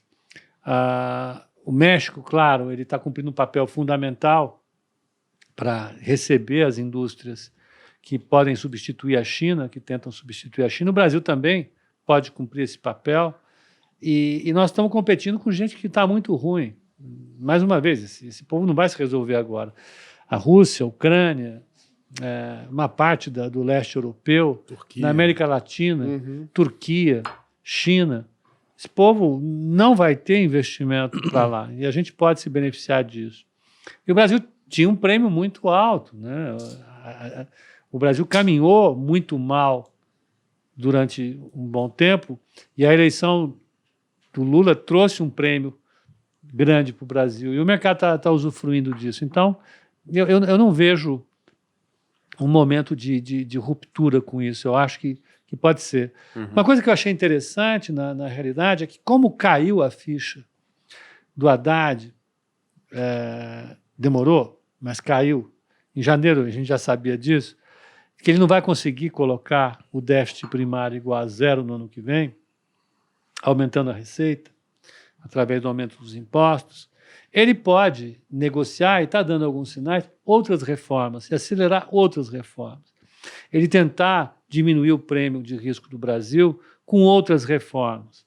Com reforma administrativa, com reforma tributária, dar um pouco mais de intensidade nessa reforma que é super complicada de sair, mas e pode ser um incentivo a mais. Não ter um déficit garantido para o ano que vem, para 2024, pode colocar ele um pouco mais de vontade de fazer outras reformas que podem fazer com que o risco caia. Eu estou confiante nisso, eu quero crer nisso. Mas é querer crer, né? Querer crer e ver a coisa acontecer é outra história. É outra história, boa. Agora, quando a gente fala, Pepa, né, você, trabalhou por anos e anos, né, em instituições financeiras, em corretoras, sendo estrategista ali, montando carteira recomendada, né? E esse período que a gente está aqui não parece ser dos mais fáceis que a gente tem, né? A gente tem um cenário fiscal, a gente está no primeiro ano de um novo governo, a gente tem um novo ministro da Fazenda, a gente tem possivelmente um novo presidente do Banco Central, que ainda o pessoal está em dúvida qual vai ser a sua conduta daqui para frente, né? Talvez você não tenha tanta dúvida. Mas nesse cenário todo, juntando esse cenário, né? Colocando tudo num balde ali. Como é que você diria, qual que é o perfil de uma carteira de investimentos bacana para a gente atravessar esse período, né? Porque tem gente que fala o seguinte, é a hora da gente ir para as cabeças e aumentar o risco e rapelar. Ou você tem uma postura um pouco mais defensiva? Não, eu acho assim, que, cara, com o juro real que a gente tem, você tem que ter renda fixa, não tem jeito. Montar uma carteira de renda fixa hoje é mandatório, né? Tomar um juro pré, tomar CDB pré, tomar dentro do FGC, evidentemente, tomar um CDB indexado ao IPCA, eu acho que é uma coisa interessante, porque o juro está muito razoável, manter uma boa parte da sua alocação nisso. Tesouro direto, que eu gosto muito. Eu gosto porque o risco é bem dosado e tem liquidez. Por mais que você saia na tinta, você tem liquidez, você consegue sair. O CDB você não tem essa garantia. E bolsa. Dependendo do seu perfil, botar de 20% a 60%, 80% da sua carteira em bolsa. Sempre. E pegar setores que estão aí performando bem, setores que não estão performando bem ainda, mas têm potencial de performar, né? E essa é uma atividade que deve ser feita com critério, porque você pode se machucar muito nisso, você pode vislumbrar uma oportunidade, mas entregar alguns anos dos seus investimentos nessa louca escapada, mas eu acho que com todos os recursos que o mercado tem hoje, com todos os recursos educacionais aqui, imagina, com todas as corretoras bem equipadas que tem, com ótimos analistas, você consegue encontrar uma boa solução de carteira. É decidir quanto você tem condições de colocar pelo seu perfil de risco e aproveitar isso. Eu acho que é uma hora assim para aproveitar, não tenho dúvida nenhuma. Aproveitando que você tocou nesse ponto, então, tem muita gente assustada com a saída de investidores estrangeiros da Bolsa, principalmente. Fez com que eles tivessem uma sequência de quedas assim, nunca vista antes aqui no Brasil. Como que você está enxergando isso? Você acha que eles saíram de vez para ficar e você acha que foi uma motivação interna ou externa? Não, eu acho que eles foram o primeiro a entrar quando o doméstico estava batendo na Bolsa brasileira, os gestores brasileiros estavam com as trombetas do apocalipse gritando No o fim do semestre do ano mundo. passado, né? O gringo veio para cá e veio sem medo de ser feliz. Ele veio, colocou dinheiro. O ano está positivo ainda. Uhum. Sim. O fluxo de gringo está positivo. Eu acho que eles viram a Bolsa bater 120 mil pontos. Falaram, caramba, topo triplo? É comigo, deixa eu vender aqui. Bateram nesse negócio. Agora, eu acho que para eles voltarem é rapidinho. Custa muito, né? Não custa muito. Mesmo porque a alocação nos Estados Unidos, mais uma vez, está bem concentrada. Sim. Né? Então, ficar tomando mega tech o tempo todo é problemático. Chega uma hora que eles vão aliviar. E de emergente não tem muita opção. Uhum. A não ser que eles queiram continuar comprando bolsa de Buenos Aires. Não dá, é difícil. Juros de 70% ao ano lá, né? A taxa de Argentina. juros lá está muito alta ainda, né? E deu um spikezinho nas últimas semanas. E talvez até explique um certo trade-off que eles fizeram, né? Aqui estava no all-time high. O problema é que se o Milei ganha, ele vai dolarizar a economia em tese. Onde é que vai ter dólar para dolarizar a economia? Eu não estou entendendo. Como A é que ele vai- matemática dele é boa. Funciona na cabeça dele. Uhum. Esse é um problema. Ele replica um pouco a discussão feita nos anos 90 na América Latina de estabilização, de dolarização. Uhum. Né? E, mais uma vez, não me parece ser... A gente foge muito da nossa discussão. Não me parece ser uma alternativa. Então, eu acho, sinceramente, que o gringo ele deve ver o Brasil como uma boa opção para cá. Então, esse fluxo que teve de saída foi 13 bi, acho que fechou em menos, fechou em 12 bi no mês de agosto, é pesado, forte, mas é o tamanho do gringo. O gringo Pra gente é forte, né? Pra ele, eles é... divide por 5, aí Errou você o vai ver dedo quanto ali. que dá, esquece. Isso aí. Apertou errado o botão, já dá isso. Não, eu acho que isso não, por exemplo, explica o comportamento deles em relação a outras questões, por exemplo. Você pega a precificação de Petro, a precificação de Vale, a precificação de Banco do Brasil. Não tem nada escandaloso do ponto de vista de quedas, foi uma coisa bastante razoável.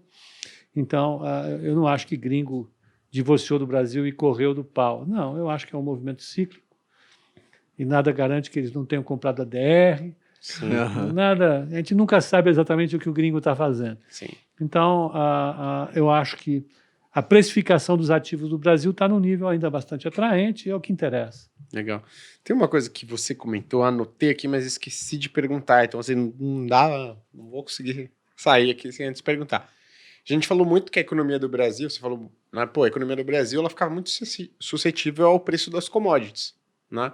Então, hoje, como é que você vê essa relação do Brasil, né, com o preço das commodities? Poxa, a gente melhorou essa relação ou o Brasil ainda é muito suscetível, precisa evoluir muito mais para não ficar dependente do preço das commodities? Aí, a gente passa por... A gente está num ciclo relativamente bom para o preço das commodities, historicamente. Mas isso pode se reverter, né? A economia global pode desacelerar, as commodities podem voltar a cair. Como é que ficaria o Brasil, né? Se a gente voltaria a sofrer? Uma coisa que é importante que tinha no passado e não tem hoje é a dependência do petróleo externo, que tinha uma participação importantíssima na balança comercial. Quando o petróleo explodiu, veja, o petróleo saiu de 20 centavos de dólar, 30 centavos, 40 centavos, 50 centavos de dólar para 10, 12 dólares. Isso arregaçou com o saldo da balança comercial do Brasil. Hoje a gente não tem, a gente tem uma folga enorme na conta de petróleo, né? O financiamento de países emergentes hoje é menos bipolar como era no passado. É claro que isso pode mudar, mas é menos bipolar. E por fim, a nossa participação em termos de volume no comércio global das commodities é muito grande. Aumentou, né? O quanto, né? Não só o valor. O quanto é muito grande, né? Então, você exporta muito milho, muita soja, muito minério de ferro, muito açúcar.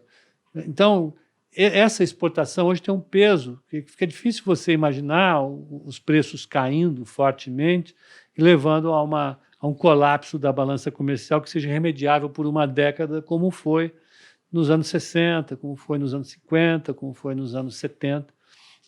Eu acho que esse risco a gente está um pouco mais vacinado, né? Eu acho que a gente não sofre tanto como sofreu nos anos 70, 80 e boa parte dos 90. Isso a gente está vacinado. Boa. Agora, falando, para finalizar, o Pepa, qual que você acha que é a sua avaliação? Que você dá para ver até agora, pouca coisa. A gente tem 8 meses aí de governo, mas sempre que a gente gosta de trazer um economista tá bem antenado, né, e acompanhando tudo. A avaliação do que foi feito até aqui, pelo governo atual, pelo ministro da Economia. E, obviamente, você já deu algumas ideias aí, né, no episódio, mas queria um saldo, um veredito, digamos assim. E o que você espera daqui para frente? Olha, eu acho que a determinação com a qual o ministro foi para o arcabouço fiscal, eu gostei, né? Eliminou um ruído. Era necessária alguma coisa no lugar daquilo que estava ali, que era o teto de gastos, que era inviável na prática. Inviável. Então, ele ofereceu alguma coisa que é viável. Resolveu o problema? Não. Está longe de resolver o problema. Uhum. Mas do mesmo jeito que ele foi interessado em achar essa solução, ele me parece interessado ainda em achar novas soluções. Isso mitiga os riscos que eu imaginava quando a gente veio aqui na primeira vez, que foi logo depois das eleições. Eu achava que eles não iam dar tanta atenção à questão fiscal e deram. Então, eles perceberam o tamanho do problema. Me parece que eles não vão conseguir fugir disso. Então, existe uma questão que, para mim, está clara, que não depende do governo, depende da nossa realidade objetiva. Para o Brasil, seja lá qual for o governo, a questão fiscal é um limite. Uhum. Eles podem achar que podem alguma coisa, mas sabem que não podem tudo. Então, isso já dá um limite para mim. É bom. Não é o melhor dos mundos, mas estabelece um limite. Vê lá, a taxa de juros sobe, cai, mas está ali, num patamar civilizado. A gente caminha para discutir temas importantes. Qual é a trajetória esperada? Eu acho que a gente está numa dinâmica ruim. Eu acho que o déficit público ele coloca a estabilização da dívida lá por 2030, 2031, né? E já vai acontecer estabilização com 92%, 93% de dívida PIB. Os Estados Unidos estarão com uma relação dívida-PIB de 115%, que é muito para eles. Uhum. Nós, com 93%, 94%, com juro real de 5% ao ano. Mais que o dobro dele. Os gringos têm... Não, eles têm hoje 2%, mas eles vão trabalhar sempre com juro real ali de... Chegou a 1 já, né? É 1,5%. Né? Então, é bom? Não, não é bom, mas é aquela história. Eu acho que está indo para um caminho. Eu acho que o que foi mostrado aqui mostrou que a sociedade brasileira colocou travas e amarras importantes. E não retirando essas amarras, essas travas, eu acho que o que for mal feito consegue ser, vamos dizer assim, desfeito. Legal. Né? Consegue ser corrigido. Show. Show de bola. Show de bola. Tem mais alguma pergunta? Não, pra mim Pô, sim. muito bom aqui que os caras aqui resolveram atrapalhar o nosso podcast. O Eles Biel deve ter... colocaram um cronograma aqui. Colocaram Estão cronograma fazendo aqui. reformas. Fazendo reformas aqui. Vocês estão vendo que a economia tá bombando, né? Porque sempre a gente Papo de grava... economista, o quê? Tem reformas aqui. Setor imobiliário Muitas. tá aí, ó, bombando. Mas, Pepa, queria agradecer mais uma vez a sua presença. Sempre Muito bom mesmo. uma honra receber Eu que você agradeço aqui. o convite de vocês dois. E, pô, a gente com certeza vai te chamar para Terceira. próximos episódios, para a terceira vez aí. Espero que você aceite também, né? Claro, não, com certeza, é fácil. Depois do trânsito de hoje, ficou traumatizado também. Pois é, aqui o problema é trânsito. Boa. Pessoal, muito obrigado pela sua participação. Prazer inenarrável ter aqui com vocês. Ah, legal. Pepa, deixa aí onde o pessoal... Você está presente nas redes sociais, né? Claro, olha, eu tenho o meu Instagram, que é Pepa Silveira, e tenho o meu YouTube, que é Pepa Silveira também, Pepa_Silveira. E no YouTube eu faço sempre call de abertura e call de fechamento para o mercado. Recomendo fortemente, muito bom. Uhum. Eu discuto os temas do dia e sempre que o chat traz alguma discussão interessante, a gente tenta fazer a discussão. Se não dá para fazer no dia, a gente faz outro dia. De vez em quando eu levo convidados, tenho temas diferentes. Eu vou colocar alguma coisa agora sobre o arcabouço fiscal, a importância disso que a gente discutiu. Eu vou colocar um resumo do livro do Alan Blinder, eu vou colocar um resumo do livro do Angus Deaton, quando eu acabar. Eu vou colocando esses temas ali para deixar o YouTube um pouco mais apimentado. Convido todos a assistirem. Legal. E o bom, pessoal, de vocês acompanharem, né, a abertura e fechamento do Pepa, porque na maior parte dos casos, abertura e fechamento, eles têm um viés de algumas corretoras de fazer você operar, de comprar ação tal, trocar ação tal, aí que você já vende no meio do dia, no outro dia. O call do Pepa, ele é informativo e educacional. Sim. Então, se você quiser aprender de fato, nós recomendamos fortemente que você acompanhe. Às vezes aqui até, Pepa, né? Pô, tô voltando para casa aqui, falo, poxa, fechamento não peguei na mesa. Deixa eu colocar no Instagram do Pepa aqui que eu já pego o fechamento do Exatamente, que aconteceu. economiza muito tempo, porque toma muito tempo você ver tudo que está acontecendo, ler todos os jornais a tempo antes da bolsa abrir, né? Então é bom também por isso, né? É uma economia de tempo muito grande. Eu acho legal. Boa. Leandrão? O meu é leandro.varos no Instagram e @volts no Twitter. Eu sigo. Também recomendo os dois, são ótimos. Obrigado. Pô, depois dessa, né, Não é Pepa? mentira não, é verdade. Sigo, pô. Boa, obrigado. E lá no Instagram, gui.cadonhoto, no YouTube da Speech e da Finclass Vídeo todas as semanas. Muito obrigado pela participação, prazer inenarrável estar aqui com vocês todas as sextas-feiras. Um abraço, até a próxima. Tchau, tchau. Valeu, pessoal.